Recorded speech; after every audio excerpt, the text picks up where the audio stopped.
لہو کی دیوار۔ دو طاقتور قبیلے، رازق خاندان اور شمریز خاندان، ایک صدی پرانی دشمنی میں جکڑے ہوئے ہیں۔ زمین، طاقت اور خون کے بدلے کئی نسلیں جھلس چکی ہیں۔ ہر بچہ نفرت کی گود میں پلا ہے۔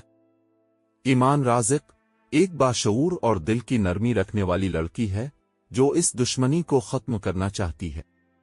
دوسری طرف فرحاد شمریز، جو بچپن سے سکھایا گیا ہے کہ رازق خاندان دشمن ہے، وہ دل میں صرف انتقام پالتا ہے۔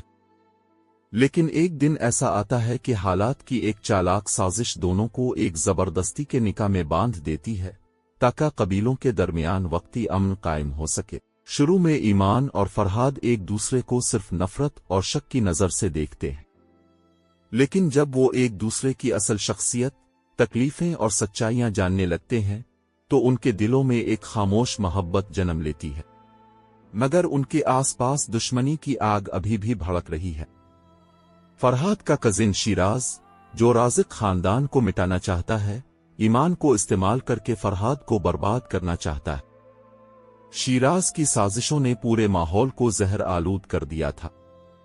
ایمان اور فرحاد کے درمیان پیدا ہونے والی محبت، شک اور خوف کی دھند میں چھپنے لگی۔ شیراز نے ایمان پر الزام لگایا کہ وہ رازق خاندان کے لیے جاسوسی کر رہی ہے، اور فرحاد، جو دل سے ایمان پر یقین کرنے لگا تھا، ایک لمحے کے لیے ڈگمگا گیا۔